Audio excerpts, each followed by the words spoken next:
Hello students, welcome to my YouTube channel online learning. आप सब जानते हैं CGPET का काउंसलिंग एडमिशन सब ओवर हो चुका है। फर्स्ट फेज़ का फर्स्ट राउंड का ख़त्म हो चुका है।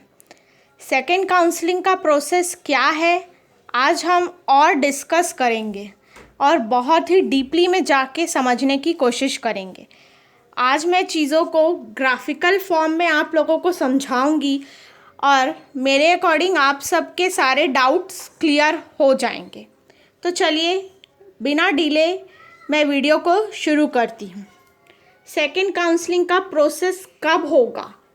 दो ही कंडीशन में होता है, या तो जब फर्स्ट काउंसलिंग में सीट खाली रह जाए, या सेकंड केस होता है जब फर्स्ट काउंसलिंग में किसी स्टूडेंट ने एडमिशन लिया लेकिन वो सीट छोड़ दिया, तभी सेकंड काउंसलिंग का प्रोसेस होता है। अब सेकंड काउंसलिंग का प्रोसेस क्या होता है? सेम प्रोसेस है फॉर्म फिलिंग का, सेम प्रोसेस है। मतलब फिर से आप उसी जगह में जाएंगे जहाँ से आपने रजिस्ट्रेशन किया था, फिर से रजिस्ट्रेशन करना है, फिर से पूरा फॉर्म भरना है और आपको फीस भी लगेगी जितनी पहले लगी थी। अब शुरू करते हैं यहाँ पे। Types of student. Second counselling में फॉर्म भरने के टाइम में कितने टाइप के स्टूडेंट्स हो सकते हैं आगे देखते हैं। देखिए, candidate who have taken admission in the institution after the allotment in the first phase.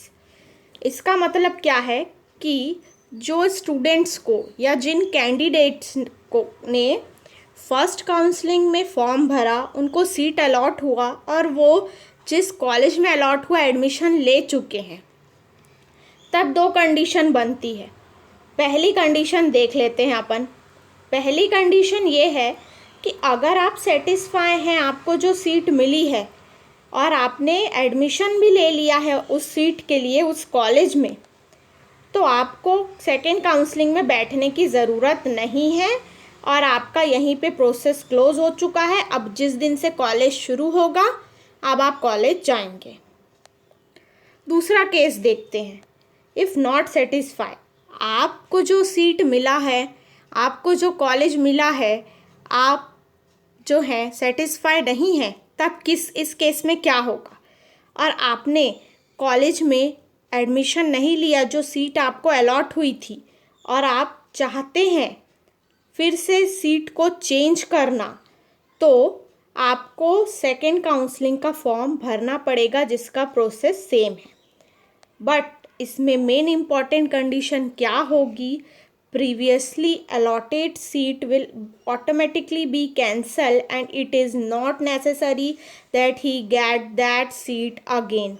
इसका कहने का मतलब ये है कि जो आपको पहली सीट अलॉट हुई थी वो कैंसल हो जाएगी और ज़रूरी नहीं है कि आपको वही सीट, वही कॉलेज फिर से मिले। ठीक है। अब सेकंड केस के ही स्टूडेंट्स अभी बहुत से लोग होंगे, क्योंकि जिनका कंप्लीट हो चुका एडमिशन उनका तो कोई रोल ही नहीं है, रोल इन स्टूडेंट्स का ही है।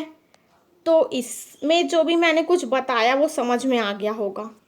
इसमें प्रोसेस क्या है कि आपने एडमिशन नहीं लिया, तब आपको क्या करना है। लेकिन इस केस में आपको सीट अलॉट हो चुकी थी, ये ध्यान रखेंगे। सीट अलॉट हो चुकी थी आपको, मेरा कहने का मतलब है आपको कॉलेज मिल चुका था, कोर्स मिल चुका था। आप सेटिस्फाई नहीं है इसलिए आप फिर से फॉर्म भरेंगे और पहली सीट कैंसल हो जाएगी। अब नीचे चलते हैं। Second, candidate who have got the allotment in the first phase but did not take admission in the institute. अब सेकेंड केस में कैसे स्टूडेंट्स रहेंगे? जिन्हें फर्स्ट काउंसलिंग में सीट तो मिली है, कॉलेज भी मिला है, बट वो एडमिशन नहीं लिए, तो उसमें इस केस में क्या होगा? आपकी पहली वाली सीट जो है वो कैंसल हो जाएगी और आपको सेकेंड काउंसलिंग में फॉर्म भरना पड़ेगा, सेम एज इट इज़ जैसे आपने फर्स्ट काउंसलिंग में भरा था। कंडीशन अप्लाई ये है कि आपको पहला सीट पहले टाइम में जो मिला था वो नहीं मिलेगा या मिलेगा, इसकी गारंटी नहीं है यहाँ पे भी। अब कैंडिडेट, तीसरे टाइप के candidate who have filled the form in the first phase but allotment was not done. अब ऐसे भी कुछ स्टूडेंट्स रहे होंगे जिन्होंने फर्स्ट फेज में फॉर्म तो भरा लेकिन उन्हें सीजीडीटी के द्वारा ही कोई अलॉटमेंट ही नहीं मिला। तो उस केस में क्या होगा? इस केस में भी दो तरीके के फिर आगे स्टूडेंट्स बनते हैं।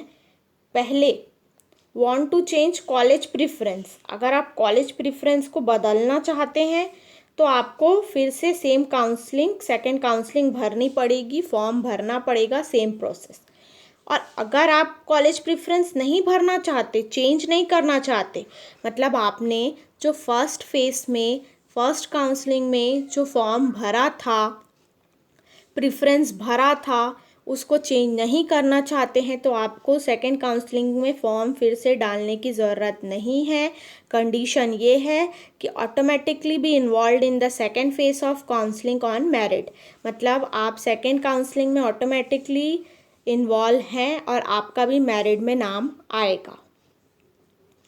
चौथे टाइप के candidate who were not able to register in the first phase. अब कुछ स्टूडेंट्स ऐसे होते हैं जो फर्स्ट फेज में नहीं भरे। क्यों नहीं भरे? क्योंकि उन्हें लगा हम सेकंड में भरेंगे या कुछ को पता ही नहीं था। ये हो सकता है दो कंडीशन। तो इसमें दो कंडीशन क्या होगी? कैन अप्लाई, पहला कंडीशन देख लेते हैं। कैन अप्लाई, वो अप्लाई कर सकते हैं। Do fill the second counselling form, same process. दूसरे कैंडिडेट्स क्या होंगे? जिन्होंने ऑलरेडी रजिस्टर तो किया था लेकिन आगे का फॉर्म नहीं भरे, तो उन्हें क्या करना है? सेम रजिस्ट्रेशन नंबर से अपना फॉर्म को भरना है आगे का, अगर चाहते हैं कॉलेज मिले तो। कंडीशन हर जगह अप्लाई है। अब एक चीज़ ये ज़रूर बोलूँगी कि यहाँ पे जो ये प्रोसेस है, ये जो चार्ट है, वो इस कंडीशन के बेसिस पे है। तो इस चार्ट को, इस वाले प्रोसेस के चार्ट को उठा के ये सेकंड वाले या थर्ड वाले या फर्स्ट वाले में मत डालिएगा। जैसे कि कल एक स्टूडेंट का मेरे पास डाउट आया था कमेंट में। उसने मुझे पूछा कि मैम, आप तो ये कह रही हमें प्रेफरेंस नहीं चेंज करना है, तो ठीक है हम फॉर्म नहीं भरेंगे, लेकिन सीजीडीटी को कैसे पता है हम अगर प्रेफरेंस नहीं भर रहे हैं? तो देखिए, इसका आंसर यहाँ मिल चुका होगा आपको। ऑटोमेटिकली आपको सेकेंड फेज में मिल जाएगा। देखिए, ये एक सॉफ्टवेयर है जिसे बनाया गया है।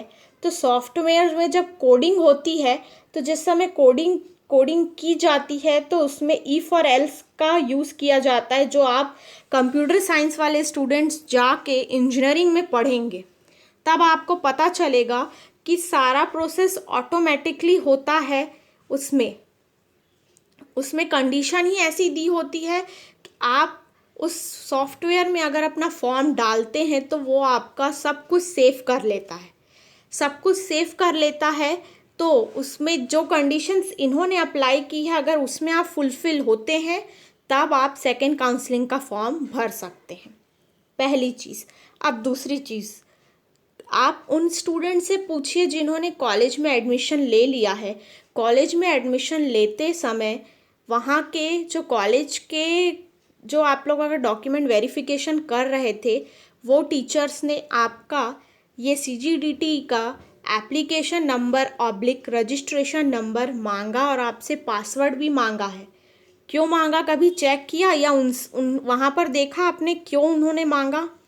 वो इसीलिए मांगा है क्योंकि उन्हें भी खुद सीजीडीटी को बताना है कि आपने एडमिशन ले लिया है।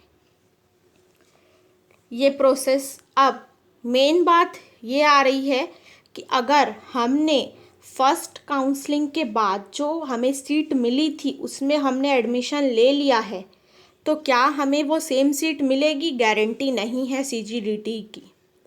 ये पहले से ही क्लियरली मेंशन है। दूसरी चीज़ क्या मेंशन है कि अगर आपने फ़ीस पेमेंट किया है तो वो भी ज़रूरी नहीं है कि आपका फ़ीस रिफ़ंड होगा। और रही बात, एक स्टूडेंट ने कहा था EWS कैटेगरी का। EWS कैटेगरी, अगर जब आपने देखा है CGDT की वेबसाइट में जितने भी कॉलेज हैं उसमें ब्रांच वाइज, कैटेगरी वाइज जब सीट डिस्ट्रीब्यूशन है तो वहाँ पे जब EWS कैटेगरी का कोई मेंशन ही नहीं है, ठीक है आप फॉर्म भर रहे हैं तो आ रहा होगा, तो जब ये आपने खुद देखा वहाँ पर नहीं है और ना ही आपके किसी नोटिफिकेशन में दिया है, तो आपने क्यों CGDT को कॉल करके नहीं पूछा कि EWS कैटेगरी में फॉर्म भरा रहा है या नहीं भरा रहा है। अब आप जानते हैं आपका जो आपने फर्स्ट काउंसलिंग में जो फॉर्म भरा था वो ऑटोमेटिकली आपका वो कैटेगरी ले चुका है। क्या पता सेकंड काउंसलिंग में आप EWS भरें तो वो ना ले, हो भी सकता है ले, मैंने नहीं कहा नहीं ले, मैंने कोई गारंटी नहीं दी है कि वो लेगा या नहीं लेगा, मैं सिर्फ आपको एक कंडीशन बता रही हूँ। हो सकता है आपका EWS कैटेगरी आप वहाँ फिल करें तो इनवैलिड बता दे या आपका फॉर्म रिजेक्ट हो जाए, कुछ भी हो सकता है। तो अब जब आपका डाउट अराइज हो चुका है, आपका डाउट आ चुका है, तो क्यों ना CGDT में बात कर लिया जाए कि EWS कैटेगरी तो ना तो नोटिफिकेशन में मेंशन है और ना ही हमारे CGDT की वेबसाइट में दिख रहा है, तो फिर आपने कैसे फॉर्म में EWS लिखा है, क्या है सीट, ये आपको पूछना चाहिए था। कोई बात नहीं, नहीं पूछा, आज पूछ लीजिएगा। अब ये जो भी कुछ मैंने यहाँ पे चार्ट या ग्राफ के थ्रू जो भी समझाया है, इसे मैंने कल जो मैंने आपको समझाया था वहीं से लिया है, बस इसे मैंने मॉडिफाई करके अपने तरीके से समझाने की कोशिश की है, क्योंकि कल जब मैंने इसे समझाया था इसे लेकर तो भी स्टूडेंट्स का डाउट था ही, इसीलिए आज मैंने इसे पूरा ग्राफ बना के समझाने की कोशिश की है और मेरे अकॉर्डिंग मुझे लगता है कि आप लोगों के सारे डाउट्स आज ज़रूर क्लियर हो गए होंगे। तो आई होप इस वीडियो में मैंने जो भी कुछ बताया आप लोगों के लिए रियली हेल्पफुल रहा होगा। तो मेरे इस वीडियो को ज़रूर लाइक करें और अगर आप मेरे चैनल में नए हैं तो मेरे चैनल को ज़रूर सब्सक्राइब करें अगर ये मेरा वीडियो आपको थोड़ा भी पसंद आया होगा तो। Thank you so much for watching this video.